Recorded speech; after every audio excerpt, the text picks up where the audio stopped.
welcome back. I know it's been a while. For our new followers, I'm Lisa Monet, and this is Hot Seat Thursdays, where you bring the drama and I bring the heat. Let's get into it. Hot seat, in the hot seat, in the hot seat, in the hot seat, in the hot seat, in the hot seat that you got from me. Today's question comes from Derek from Oklahoma. Hey Lisa, I noticed something ugly about my friend group, and I can't unsee it. When I'm struggling, they're supportive. But when I'm winning, new job, new relationship, personal growth, the energy shifts. The compliments feel forced. The jokes feel passive aggressive. Recently, I found out one of them was talking about me behind my back. Ain't they always? When it's several people, they always talk behind your back. Saying, I think I'm better than everyone now. That hurt because I'm always been the one holding everyone else down. So I have two questions for you, Lisa. How do you tell the difference between jealousy and genuine concern? Should real friends be able to celebrate you even when they're behind in life? Honestly, I feel like if that person is really a friend, a genuine friend, it shouldn't matter where they are in life, that they shouldn't support you or celebrate your wins, because why not? That's what friends are for. You're a supportive person. You're supposed to be a caring person. You're supposed to be a person who has, each other's back. So when a person does stuff like that, to me, I feel like they are jealous of you. They feel, like you said, you think he's better, you're better than them. No, he feels that way. That's him projecting, because he feel like you think you're better than him because he hasn't, or she hasn't got their life together. But as a friend, I feel like that's not your friend. You might want to eliminate that person out of that friend group. Or I ain't gonna say eliminate. You might can distance yourself, speak to them here and there, feed them a long spoon, as they say. But in reality, that's not, to me, that's not a friend when you talk behind each other back like that. Because if you can't say it to my face, don't say it at all. Especially to the other people in the friend group who going to come back and tell you. So, yeah, they're not a friend. But I feel like, and then your second question is, how do you tell the difference between jealousy and genuine concern? Genuine concerns don't always come to you, not behind your back. That's a person who's concerned, who wants to know what's the problem. I feel like you, being that you heard what was said, I think you should talk to him. I feel like you should say, hey, where are you getting these ideas from? What's going on? I thought we were better than that. Just see where their mind at, because sometimes when people are depressed, not feeling good about themselves, they take it out on other people. And yeah, you should give some people grace.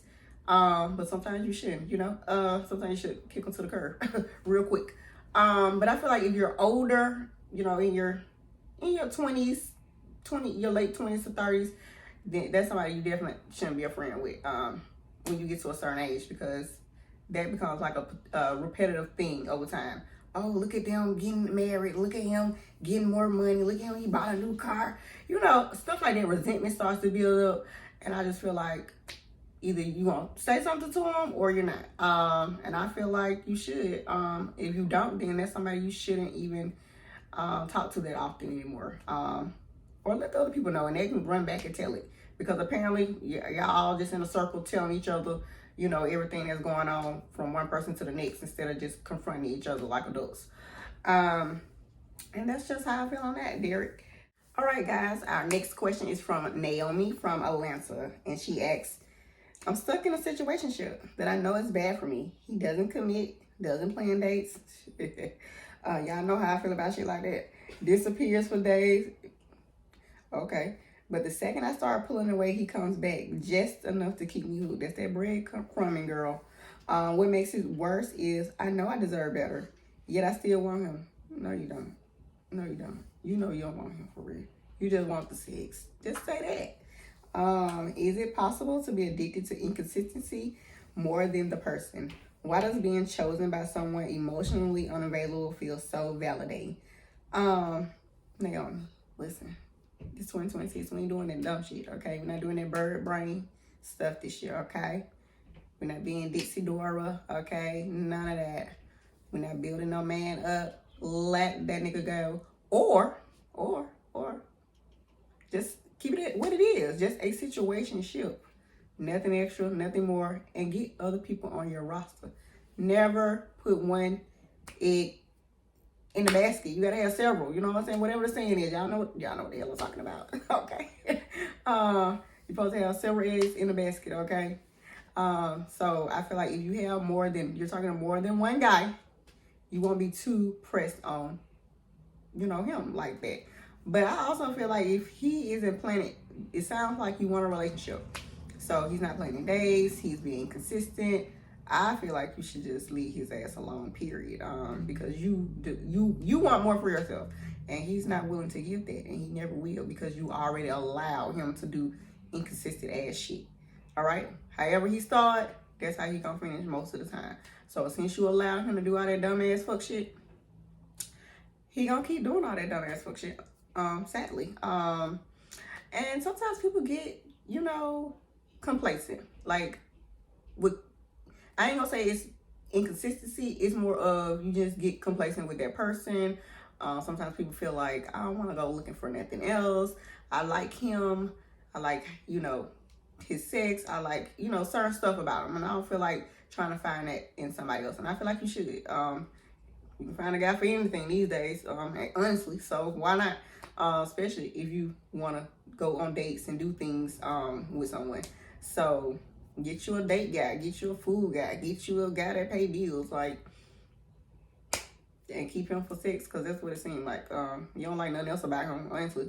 I mean, if you would have put a little more context, like what else you like, because I'm trying to figure out what about a person who ain't done shit for you do you like? What about? Nothing. Just say that out loud to yourself, and then it'll click. Cause sometimes stuff don't click to people. You're just like, I'm crying over a nigga who ain't never did shit for me. You hear that again, you like, I'm crying over a nigga who ain't never did shit for me. Yeah, what are you crying for? Exactly. Move the fuck on. And I don't think you're trying to validate your feelings. It's just sometimes that chase where somebody who don't want you and you want them, it's kind of more like you want them to you're kind of like what's the word I want to use? Girl, I'm stuck right now because my brain freeze, brain frog. It's more so like a chase, and so you get an assignment of he don't want you because you see these patterns, but I'm gonna make him. That's what it is. That's the word, girl. When you get a dude and you like, and you heard bad things, you like, oh, well, when he get with me, I'm gonna make him do this, I'm gonna make him do that, or I'm gonna make her do this. And no, you cannot change a person, you cannot change their behavior, only they can. And so it's more about trying to make somebody do something, because you feel like you're special and you deserve those things, which you do, and they should see those things. He don't give a fuck, so he ain't gonna never see them. So I think you should let his ass go. Find you a couple, three dudes to talk to. No one says sleep with all those guys, okay? That's not what we're saying here. Just talk to those guys, see where it leads. Because if you want those things, ask for those things. Do not settle for no bullshit. Do not settle for just, we're fucking and I want more. Then you're just gonna get dick, okay? You're not gonna get more. Sorry, baby.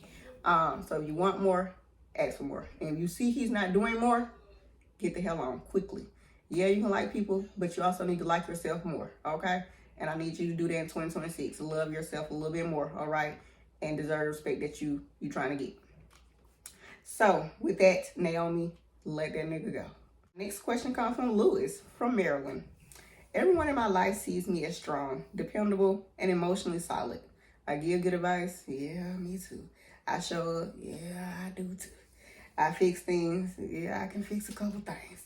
But the truth is, I'm exhausted. I feel you, Lewis. I feel you. And I'm starting to resent the people who rely on me the most. See this?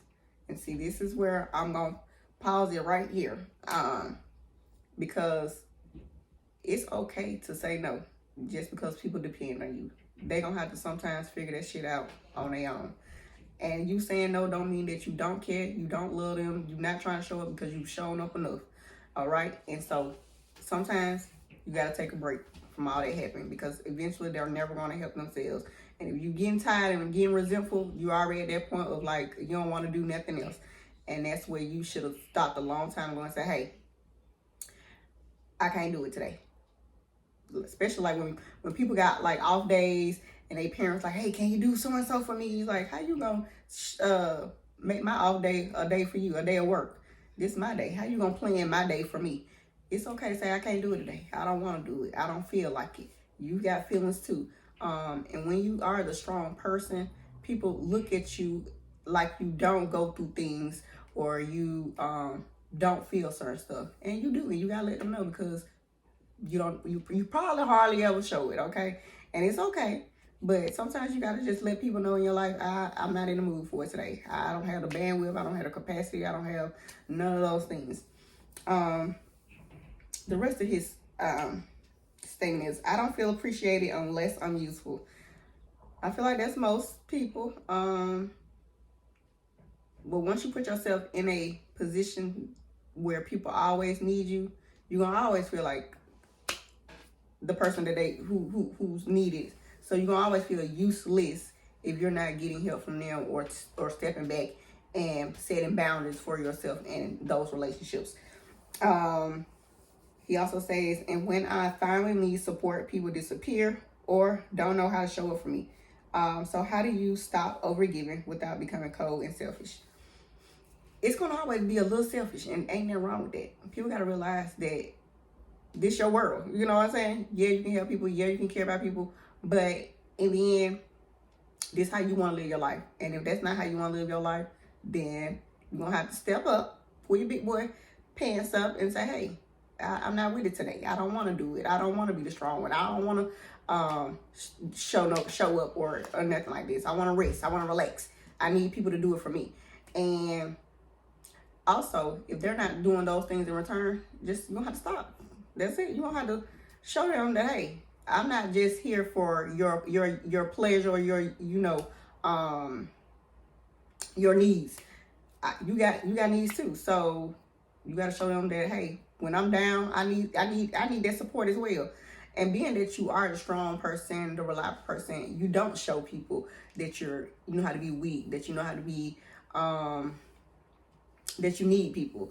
And I feel you, I'm the same way. It mainly got something to do with pride. I'm gonna go with that. Pride definitely get in the way of, the strong people who don't like to ask for help, who always helping others, who always showing up.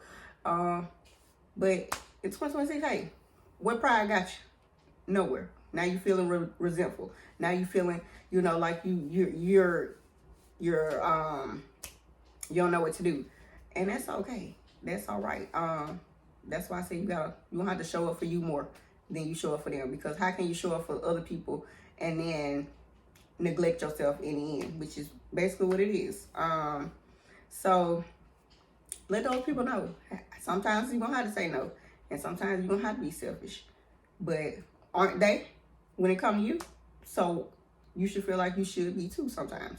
And they're gonna they're gonna have a fit. They're gonna, throw a little temper tantrum. Girl, get that word out. Temper tantrum. Okay? But it's okay. Everybody got feelings, everybody got emotions, everybody gonna feel stuff. And you gotta let them know that you feel things. Because do they know that you're feeling this way? Do they know that you're tired? You're tired of being the supportive one, you're tired of being the strong one? And if they don't, how would they ever know? How would they know what you're going through or what you're feeling? So you're gonna have to let them know those things, and that you can always show up. They're gonna have to find somebody else, themselves. They're gonna have to learn to pick themselves up too. Because in the end, if something happens to you, who they gonna rely on? It's gonna have to be themselves. And I don't feel like nothing wrong with being selfish, because why not? If other people can do it, so can you. It might take a while. I'm not saying you're gonna start off the bat, saying no, because it's a hard process. You have to, slowly, one day say no, I'm rested, I don't feel good. See how a person reacts. Next time you're gonna say, because sometimes expressing yourself can be difficult. You can either put it in a text, you can, write a letter, write a note. You want to go back old school. If you don't like to say those type of things, because sometimes I don't either. And so just express yourself in a text message. Let them know that way. But as long as you're weaning yourself off of being a yes man, a pleaser, a people pleaser, because that's what it is in the end. You'll be fine, because I was the same way. Now you can't, what? Hell no, I can't help you. No, today is my day. I'm sorry. Figure it out. You're an adult. You can. They can. But then that they always have you, they ain't gotta figure it out, because you're gonna always save them. So it's okay. Just, slowly put yourself first. That's what you're gonna have to do. But other than that, Lewis, don't become cold, because then that's where that resentment come from, because you haven't expressed how you feel. So just, take it one day at a time with the nose. You know what I'm saying? Don't cause no arguments. Don't try to yell or shout at folks, or just keep it calm, keep it cool, and just say, hey, I'm not capable today. That's it. You don't have it today. You can't do that today. And it's okay. And see how it goes from there. Just one step at a time, because you ain't got to, throw it all on people like that, because sometimes people can't handle it. But in the end, put yourself first, and it'll always work out.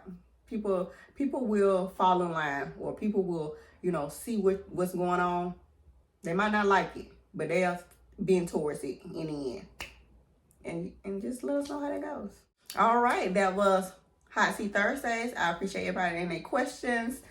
Keep them coming in, and I can keep those answers coming out. All right, and that's